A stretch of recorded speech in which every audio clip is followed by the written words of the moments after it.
I peeled another strip out of my notebook absent-mindedly. You couldn't read it anymore, not that it mattered. Just some scribblings in the margins that once denoted hope, now empty promises. I didn't know how long it had been.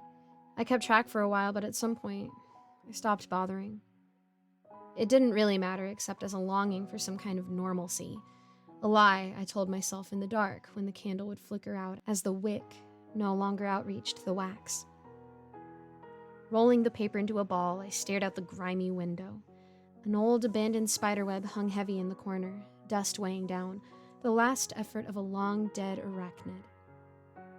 My stomach grumbled. I had named that spider.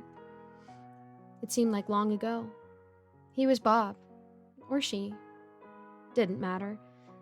I watched it spin the web, so intricate, its endgame being a meal that never came. I don't know what died first, the spiders or the flies. But it didn't matter now. I hadn't seen either in quite some time.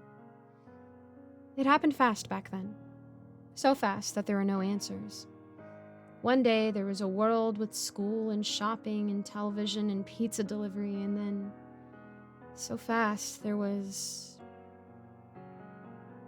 nothing. Nothing but me and some spiders and flies and the occasional stray cat. Till there wasn't. The smells kept my hunger at bay for a while. The world reeked of rot and death. For a while I got by with canned foods. For a while I was fed. Then one day I opened the last can, baked beans which I always loathed yet ate that day in a frenzy. I searched through the neighborhood, emptied, immature vegetable gardens which cramped my stomach sometimes. I thought I'd get by this way indefinitely, but even cans expire and I tired of finding rotten food. It took longer and longer to ride to new neighborhoods, new towns, until one day I realized I couldn't muster the energy to pedal the bike anymore. I was now in the last place I'd live, some dusty trailer park in some unknown town. I had no idea how far I'd traveled. I set traps for local stray cats. They were hungry too, and the birds had been gone for a long time and I only saw the occasional rodent. I didn't know why the cats had survived, but there was at least a half dozen of them and I was sure they saw me as a meal. I hid in an old blue trailer, long neglected before everything ended. I heard the rustle of empty tin cans the following day. I had snagged an emaciated tabby who wailed and clawed before I managed to slit its throat. I had always wanted a cat growing up, but my mom was allergic, so I'd only had a goldfish. The fish was a much smaller meal. I'd never learned how to hunt or skin an animal, but desperation sure was a motivator. I did the best I could to get the fur removed before wrapping it in aluminum foil and setting up the little wood stove in the trailer. I shoved the cat in the stove hole. My stomach pained as I waited impatiently for my first meal in a week. There was so little meat on the bone, but I ate every bit. Even the sinew and organs. Taste didn't matter anymore. It was all about the calories. As the sun went down, I gnawed at the bone, desperately trying to get every single nutritional fiber. Eventually, I fell asleep on the dilapidated couch. Once the cats were gone, my options grew slim. There was a mouse one day, a roach. Then there was Bob, spinning that web. Not even momentarily satiating, just a desperate act as hunger pains tore through me again. A week later, my hair began to fall out. It was surely in the water by now, but water was all I had, a small creek in the woods that was barely keeping me alive. It tasted wrong, but I didn't care. Plumbing doesn't work without electricity, and the bottled water was long gone. I looked at the clump of hair and closed my eyes and shoved it into my mouth. I immediately gagged and spit it out. No way that was going down like that. I found some scissors and cut it into small pieces, mixing it with some creek water and drank it quickly. It tasted worse than the skin I'd been gnawing around my fingernails, but it was all about the calories.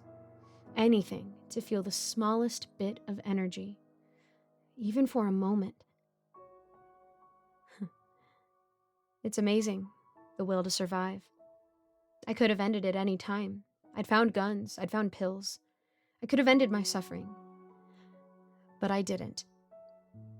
Needed just one more year, one more week, one more hour.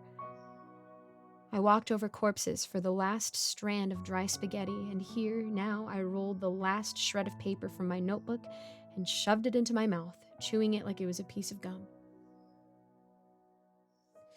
I'd stripped bark from trees, eaten grass. I'd made myself sick on unidentified mushrooms in the woods. But I no longer could stand. The last meal I'd have would be what once was the journal of 14-year-old me. I once wrote about school and boys and dreams. And then I wrote which houses I'd emptied of food, and now, it was my last meal. As I slowly mashed the paper between my teeth, it occurred to me I'd never learned to drive. I'd never kissed a boy, or have a sweet 16, or go to college. I'd die in a stranger's trailer, their corpse rotting behind from a closed bedroom door, unaware that I was squatting. The light is growing dimmer, but it's only midday. The wad of paper sits in my mouth now. I'm too tired to chew anymore. Just a nap. I'm sure that'll help. And then I'll find something, anything else, to eat. It's only about the calories now. Hello everyone, I'm Giggles, and thank you so much for listening to my narration. A quick shout out to all my patrons: Melissa Perez, Geek Sanctuary, Lawrence Wallen, Andreas Anderson London, Eric Cifuentes, Krzysztof Kozak-Slazak, Jesse Hartley, and Icy Narrates.